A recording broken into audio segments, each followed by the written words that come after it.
अस्सलाम वालेकुम। आज हम एजेके पब्लिक सर्विस कमीशन का जो अप्रैल 26 में जो एग्ज़ाम हुआ है फॉर लेक्चरर फिज़िक्स BS17 उस पेपर को हम सॉल्व करते हैं। ये 100 क्वेश्चन थे और उसके लिए 100 मिनट्स अलाउड थे। फर्स्ट क्वेश्चन पे आ जाए। Relation for horizontal range of the projectile. अच्छा, अब आप इसमें ये देखें कि जो ऑप्शन गिवन है उसमें जो चेंज आ रहा है ये इस फैक्टर में चेंज आ रहा है, ठीक है। तो हमें ये पता है कि जो रेंज है बेसिकली उसमें साइन 2 थीटा का फैक्टर इंक्लूड होता है। A is correct.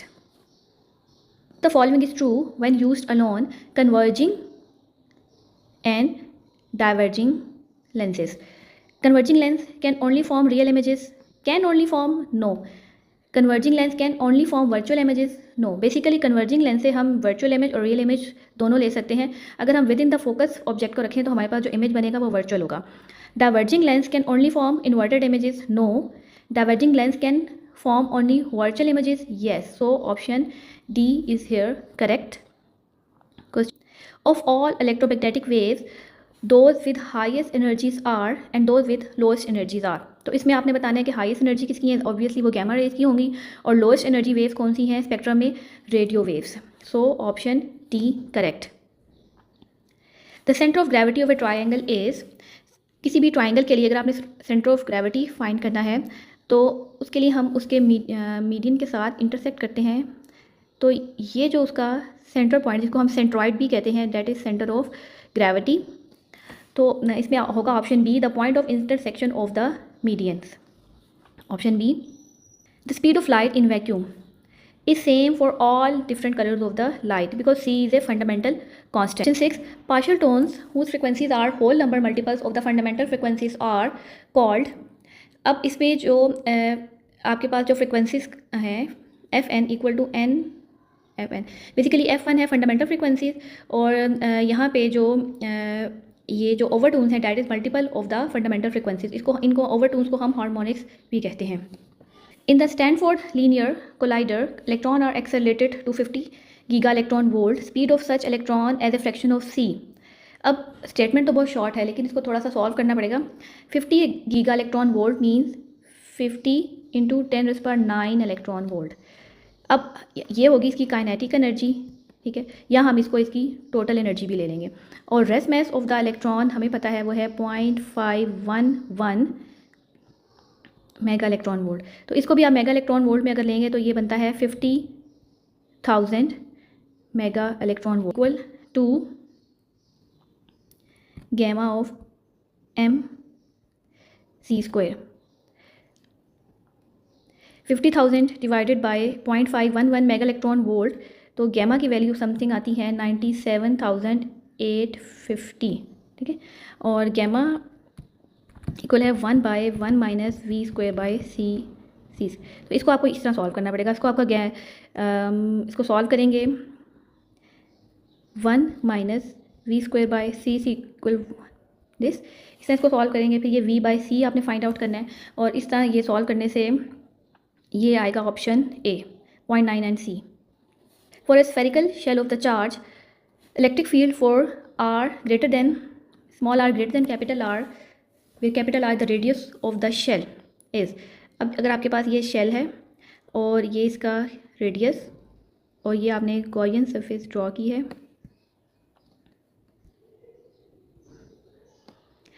तो इस पॉइंट पे आपने फाइंड आउट करना है इलेक्ट्रिक फील्ड। हम गॉसियन लॉ के थ्रू भी कर सकते हैं, लेकिन इसमें की पॉइंट आप एक याद रख लें कि for R greater then R हमारे पास जो इलेक्ट्रिक फील्ड आती है वो पॉइंट चार्ज के इक्वल ही आती है। तो जो पॉइंट चार्ज की इलेक्ट्रिक फील्ड होगी Q/R², तो वहाँ पे आपके पास ये आ रहा है option B 1/4πε0 into Q/R²। Magnitude of isolated positive point charge, so the electric potential at 15 centimetre from charge is 120 volt. R equal to 15 into 10⁻⁻2 metre. V equal to K Q/R. We required here Q equal to VR divided by K. V equal to 120 into 15 into 10⁻⁻2 divided by 9 into 10⁻⁹। Solve कर लें इसको और आपके पास जो answer होगा वो आएगा 2 nano coulomb. Capacitance of parallel plate capacitor is, basically ये होगा C equal to A epsilon naught divide by D। A area of the plates है और D separation between the plates. ये D की वैल्यू होगी और इस प्लेट्स का जो एरिया है वो A से डिनोट कर, तो ये हम कैपेसिटर्स में होगा ऑप्शन बी।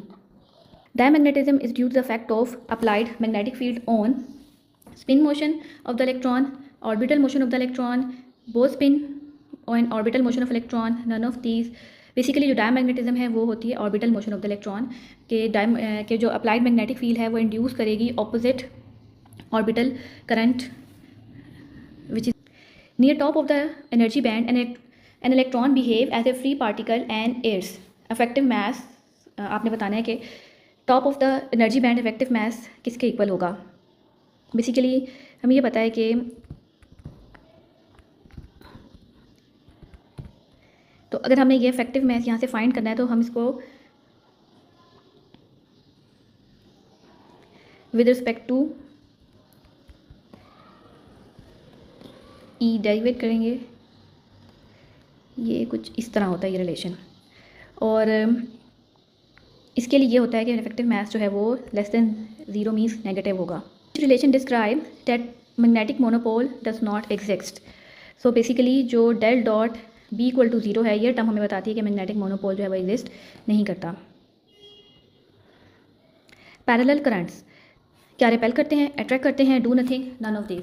अब यहाँ पे एक ट्रिक है इसको याद रखने की कि हमारे पास जैसे हम कहते हैं ना कि सेम चार्जेस जो हैं वो रिपेल करते हैं, सेम चार्जेस रिपेल करते हैं, तो हम इसको यूँ याद रखेंगे कि इसकी ऑपोजिट स्टेटमेंट में हम इसको ले लेंगे कि अगर सेम चार्जेस रिपेल कर रहे हैं तो सेम करंट अट्रैक्ट करेंगे, इसको ऑपोजिट कंसिडर करें। ठीक है, तो ऑप्शन बी करेक्ट होगा। तो इसको आप यूँ भी ले सकते हैं बेसिकली कि ये वायर 1 वायर 2। अब वायर 1 की फील्ड आपके पास जो B1 होगी वो एक्ट करेगी as external magnetic field for wire 2। Y 2 हो गया, और हम इसको फाइंड करते हैं F equal to I L cross P इस फार्मूले से। तो जब आपने F1 फाइंड करना होगा तो जो हम मैग्नेटिक फील्ड आपको लेनी पड़ेगी B2, और F2 फाइंड करना है तो आपको मैग्नेटिक फील्ड लेनी होगी B1। तो इसके लिए जब आप देखेंगे ये पैरेलल वाइज, अब इसके लिए अगर आप राइट हैंड रूल से मैग्नेटिक फील्ड की डायरेक्शन फाइंड करें तो यहाँ से ये इनवर्ड है और यहाँ से आउटवर्ड है। सिमिलरली इधर से इनवर्ड है और इधर से आउटवर्ड है, तो हम इसके लिए जो कंसीडर करेंगे ये फील्ड जो है इनवर्ड इसके लिए एक्सटर्नल फील्ड होगी और ये आउटवर्ड इसके लिए एक्सटर्नल फील्ड होगी। और इस तरह जब हम फोर्सेस की डायरेक्शन फाइंड करेंगे थ्रू राइट हैंड रूल तो ये डायरेक्शन आती हैं। A solenoid L equal to 1.23 metre, D equal to 3.55 centimetre, 5 layers of 850 turns, I equal to 5.57 ampere, what is the B at its centre. तो centre पे जब आपने solenoid के लिए फील्ड फाइंड करनी है वो just equal B equal to mu naught N I. अब यहाँ पे जो एन है ना ये बेसिकली होता है number of turns per unit length. अब हमारे पास लेंथ भी है, नंबर ऑफ टर्न्स भी, लेकिन एक एक्स्ट्रा चीज़ आपके पास आ गई है, 5 लेयर्स आ गई हैं, तो हमें यहाँ पे इसको भी इंक्लूड करना है। तो इसके लिए हमारे पास जो नंबर ऑफ टर्न्स आएंगी वो बेसिकली हम करेंगे 850 इंटू 5 डिवाइडेड बाई 1.23, तो ये एन में ये इंक्लूड होगा। और जस्ट यहाँ पे हम वैल्यू पुट करेंगे b equal to mu naught 4 pi, और यहाँ पे 850 इंटू 5 डिवाइड बाई 1.23, और करंट आएगा 5.57। इसको सॉल्व करने से हमारे पास ऑप्शन सी जो है वो करेक्ट होगा। A bound electron hole pair is called, basically इसको हम कहते हैं एक्सीटॉन्स, और फोनॉन्स होता है लेटेस्ट वाइब्रेशंस, और फोटॉन का तो हमें आइडिया है that is the particle of the electromagnetic field. Electron plus lattice distortion, इस कॉम्बिनेशन को हम कंसिडर करते हैं polaron. Elastic wave in solid is phonons. One of the Hamilton canonical equation of the motion in terms of Poisson bracket is Q I dot equal to Q I H Poisson bracket, और P I dot equal to P I H Poisson bracket. ये दोनों जो equations हैं ये correct हैं, A and सी। अगर एक option को करेक्ट करना हो तो हम इसमें सी ऑप्शन को करेक्ट करेंगे क्योंकि ये directly second law of motion जो है Newton second law of motion उससे रिलेट करी है, तो ऑप्शन सी आप ले सकते हैं। अदरवाइज अगर एक ऑप्शन हो ए एंड सी तो आप उनको भी करेक्ट कर सकते हैं। 4 fundamental forces of nature in order of increasing strength. अब उसमें ग्रेविटेशनल फोर्स जो है वो सबसे वीक है, फिर हम वीक फोर्स लेते हैं, फिर electromagnetic force and then nuclear force is the most strongest force. So option A is correct here. Photon has a spin 1। Photon bosonic particle है और इसकी स्पिन 1 होगी। Symmetric eigen state of exchange operator for 2 particle system psi1 2 and psi2 1 is. Basically इसको consider करते हैं इस option को, तो आप 1 को रिप्लेस करें 2 और या 2 को 1 के साथ रिप्लेस करें तो वेव फंक्शन जो ओवरऑल सिमेट्रिक वेव फंक्शन उस पर कोई इफेक्ट नहीं आएगा। तो यहाँ पे ये इसलिए ये वाला ऑप्शन करेक्ट होगा और ये ऑप्शन यहाँ पे करेक्ट नहीं है। Magnetic susceptibility of super conductor. अब सुपर कंडक्टर जो है ये परफेक्टली डायामैग्नेटिक है, तो डायामैग्नेटिक के लिए जो मैग्नेटिक ससेप्टिबिलिटी होती है वो -1 होगी। सो ऑप्शन बी करेक्ट है। Which is not a true statement about Raman effect. अब बेसिकली यहाँ पे रेमन इफेक्ट है, ये रेमन स्कैटरिंग है और ये इन इलास्टिक स्कैटरिंग होगी। तो हम देखेंगे कि जो इन इलास्टिक स्कैटरिंग के साथ स्टेटमेंट मैच कर रही होगी हम उसको करेक्ट करेंगे। Option A quantum of monochromatic light is scattered inelastically. A quantum of monochromatic light is scattered elastically. Energy is exchange with molecule. Raman scattering occurs due to induce dipole movement. अब उसमें ये देखें कि नॉट ट्रू है और यहाँ पे elastically आ रहा है, तो ये स्टेटमेंट हम इसको सेलेक्ट करेंगे। Speed of photo electron ejected from metal. Threshold wavelength given है 2638 एंगस्ट्रॉम और इंसिडेंट वेवलेंथ है 1600 angstrom. So kinetic energy equal to hf minus hf naught. Photo electron ejected from metal, threshold wavelength 2638 angstrom और incident wavelength है 1600 angstrom. तो पहले हमें जो kinetic energy का फार्मूला नोन है hf माइनस hf नॉट। अब ये वेवलेंथ के टर्म में लिखना है इसको, तो hc 1/λ माइनस 1/λ नॉट। यहाँ से हम काइनेटिक एनर्जी फाइंड करेंगे और काइनेटिक एनर्जी आ जाएगी 4.88 इंटू 10⁻⁻19 जाओ। काइनेटिक एनर्जी से अब आपने स्पीड फाइंड करनी है 2ke डिवाइडेड बाय m, ये फार्मूला यूज़ होगा और उससे जो आंसर आ रहा है वो 1.036 इंटू 10⁻6 की फॉर्म में आ रहा है, तो ये क्लोजेस्ट है इसके। ऑप्शन डी करेक्ट होगा। 5 Laplace transform of sine a t is. Laplace transform is equal to 0 infinity minus s t sine of a t t t. अगर साइन का फंक्शन होगा तो हमारे पास जो इसको सॉल्व करने से आएगा a divide by s square plus a square. Sine के केस में a कांस्टेंट ऊपर आएगा और अगर यही हम कॉस के लिए करना चाहेंगे तो ये कॉस ए टी का लेप्लास ट्रांसफॉर्म है। साइन के केस में कांस्टेंट a ऊपर आता है और कॉस के केस में जो वेरिएबल है s वो हम उसको न्यूमरेटर में लिखते हैं। The value of uncertainty product in the Gaussian wave packet is. Gaussian wave packet में अनसर्टेनिटी प्रोडक्ट का जो आंसर है वो approximately equal to h cut by 2 और वो minimum. The critical temperature for carbon dioxide is 31.1 degree centigrade. A star is moving towards the earth, then spectral lines are shifted towards blue shift. For longer distance measurement, laser beams are used because they have high degree of parallelism and very low degree of divergence. Flux through the 6 surfaces of the cube when charge q is at the center. Basically, according to Gauss's law, flux is proportional to the enclosed charge in the closed surface. So 1 by epsilon naught times the charge enclosed, so option A is correct. हाँ, अगर एक और बात है कि अगर आपने एक सिंगल सरफेस का फ्लक्स लेना है तो हम उसको 6 से डिवाइड कर देंगे through one phase. If two operator x and p don't commute then. कोई भी ऑपरेटर कम्यूट करे तो उनका जो कम्यूटेटर रिजल्ट है वो 0 होगा। And x and p they don't commute और इनका आंसर होता है आयोटा एज कट। अब यहाँ पे इसका मतलब है कि ये ऑप्शन बी करेक्ट नहीं है, ऑप्शन डी इज़ करेक्ट। इनको इंटरचेंज करें तो माइनस साइन होगा, तो यहाँ पे ऑप्शन ए भी करेक्ट है। If current is reduce by half in a coil, energy store is dash times the previous value. Energy is equal to half LI squared in inductor coil. So if if current is reduced half square means energy is reduced by 1/4. So magnetic field at a distance r near a long straight wire is B. The field at distance r/2 will be, long straight wire है, pi r. Now B is inversely proportional to r. If r is reduced by half, तो यहाँ पे जो B है वो double होगी. Dirac delta function delta x is infinity at x equal to 0 पे infinity and 0 elsewhere. So option A is correct. A kind of internal photoelectric effect is observed. X-ray production, interaction of matter with radiation and Auger effect. Dash heavier than electron are involved in nuclear force, mesons, and basically pions are involved. Question 37. Amount of U-238 in natural uranium is basically option A 99.7% in nature. In photoelectric effect, photon is treated as a particle.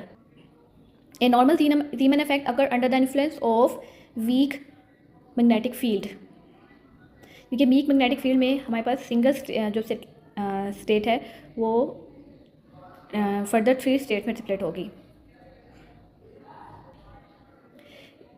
When the input of inverter is high, the output is, inverter mean NOT gate, the output होगी उसकी low और 0.